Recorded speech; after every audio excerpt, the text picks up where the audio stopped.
Thank you, Marty. Thank you for that kind introduction. And thank you all for being here in support of Catholic education. And Bishop, you're a hard act to follow. I'm the youngest of 8 children. So we were at Christ King Parish. My father served in the Pacific in World War II in a submarine. He suffered from PTSD and alcoholism. And the attributes common to those illnesses led to our parents' divorce in 1968, before my 5th birthday. There were 6 of us still at home. That following September in 1969, so 50 years ago, we started at Christ the King. My mother couldn't afford to send 3 children to Father Ryan High School and 3 to Christ the King. The story goes, Monsignor Dan Richardson said, your family attends church, and you tithe to the church, your children go to school. That was my start in Catholic education. At our table were Paul Davis, Mark Sharp, and Jeff Holmes, good friends to this day, 50 years later, speaking to the bonds of Catholic school in that faith community. My mother, after being out of the workforce for 20 years, went to work. She was my first example of servant leadership. No one worked hard. She provided a loving home and a spirit of kindness to others and service to others. When we were in the 2nd grade, folks from Peabody or Vanderbilt, I'm a little cloudy on that, came and did IQ testing at the school. And my mother was called down to the school, and thinking like my older brothers that there was something mischievous in my behavior, she was pleased to hear that I had tested out as gifted. So from that point forward, her expectations of my scholastic achievement were much higher. Now, she would often say, our mother, that our younger sister, Rachel, and I practically raised ourselves. In my case, I was raised by the village that was Christ King Parish. Sam and Margie Francescan, Bob and Margie Davis, Philip and Sally Holmes. They took me into their homes, even though they had large families of their own, even though they struggled to provide for their own families. They opened their doors to me and provided me a seat at their kitchen table. I was this latchkey kid walking around the neighborhood of Nashville and Belmont, and lost without that. It was during that time that I first started thinking about, what do you want to do? I want to be a doctor. I really didn't know what that meant. So off we go to Father Ryan High School. In my freshman year, Father Jim Black taught us scriptures. And I thought I was smart until I took his class. I got that first quiz back. He taught me not to just focus on grades, but on mastering the subject, and to look and work harder and achieve higher. And we finished Ryan, and I was fortunate to attend Tennessee Tech with Paul and Mark and Teresa and others, and we were the majority of the folks of the Catholic group at Tennessee Tech. And at that point I was saying I wanted to be a doctor, and I had done well. But people reminded me, you're a Howington. See, at that point, my father was a pipe fitter. His brothers were plumbers. No male of my generation had finished college. So they said, like Marty, you're not smart enough. You're a Howington. You should think about trade school. You should, do something else. But my mother believed me. My siblings believed me. And my friends and their parents believed me. And it was that love and support that carried me through my darkest hours of self-doubt. And if it wasn't one person at that table, I wouldn't be here standing before you today. But we proved them wrong. And I say we proved them wrong because I would not have been successful. I would not have gotten to medical school if it wasn't for that loving community, without that support. Birth order mattered, and I was very fortunate, blessed. No question I was blessed. Went to medical school still not knowing what I would do with my life.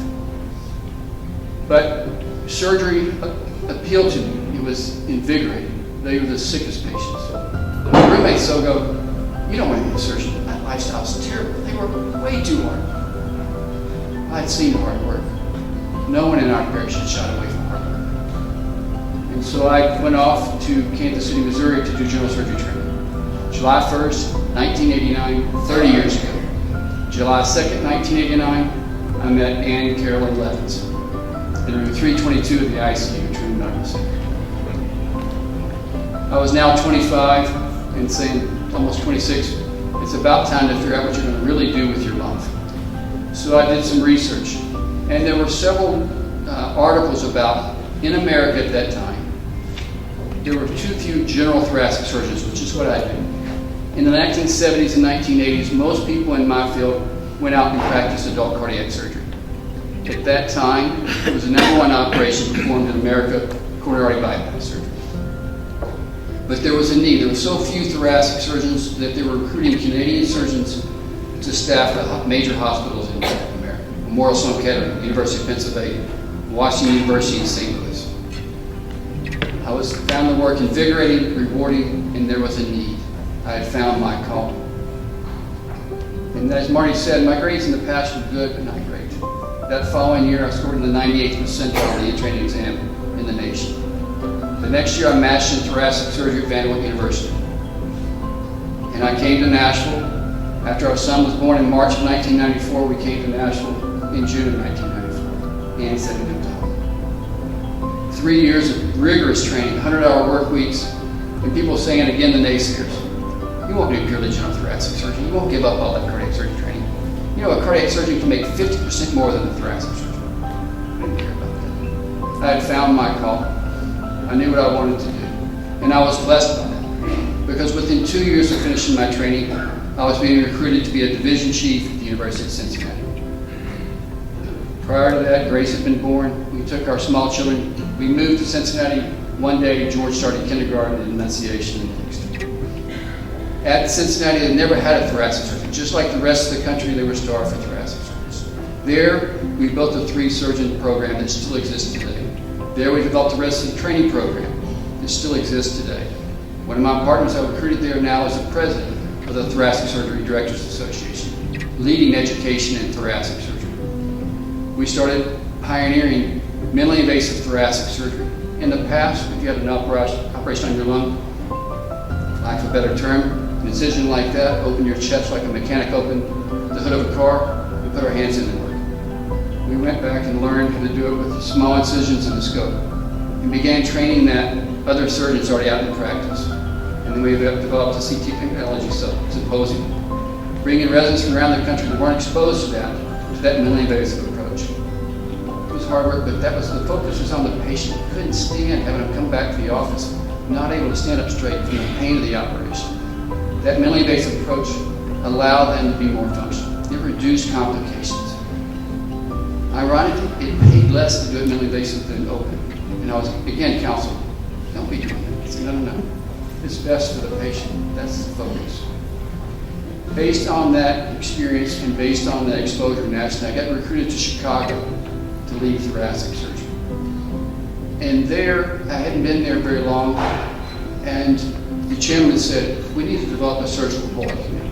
Everybody in America knows that we're struggling in healthcare quality, despite how much we spend on it. It hadn't been developed. So we developed that. It was a peer review. And through that effort, in this 4-hospital system that was doing 24,000 operations a year, we were able to impact the lives of so many more people than just who came through my door. That was my highest professional success. I was never more happy professionally. Our children had gone to Loyola Academy and learned servant leadership there. George had gone off to TCU. Grace had gone off to Alabama. And Ann and I were walking around the golf course on Labor Day weekend, and Brian Wilcox called. He said, we're looking for somebody to lead thoracic surgery for St. Thomas Health. I said, if you were calling from anywhere but my hometown, I'd tell you I'm not interested. Plenty of people would call, but I told them I wasn't interested. But you are calling from my hometown. And I know that lung cancer is the #1 cancer killer in America. And Tennessee has the top 3 death rate from lung cancer. It's not a top 3 you want to be in. So I said to the CEO at that time, Fahad Tahir, who's now the CEO of the hospital. I said, the St. Thomas mission to care for all people, including a focus on the poor and the underserved, fits my Catholic raising, fits my mission values. So we came to Nashville. And at the time, we knew that screening for lung cancer could save lives. But like the rest of America, fewer than 10% of people were getting screened. And we knew, especially for women, it's the #1 cancer killer in women. If over a decade they're screened, it reduces their risk of dying by 60%, 60. And our system was doing about 6 to 9 screenings a week. Women in the room, imagine getting a mammogram and you're one of 2 patients a day. Working with the group, we now are screening 90 a week. We'll screen 3,000 this week and 5,000 next year. Working with Rob Hedrick, we provided it free of charge at all of our missions. We're now working to get private and public funding together to take mobile CTs out to all the rural counties in Tennessee, impacting lives. When I left Vanderbilt in 1997, there were no general thoracic surgeon seats. Today there are 10. Myself, 2 I recruited. There are 5 at Vanderbilt and 2 at St. All good people, all doing good work. But I doubt any are more impactful than myself. And I wasn't supposed to be there. I was that poor kid walking the streets of Nashville, the pipe fitter city. It was in that faith community that I was supported. And I saw it in my dream. And mine's not a unique story. 8% of kids at the time in 1970 were in single-parent families. There are a lot of bright 6-year-olds with big hearts and bright minds and big dreams and looking for a call. Please help us.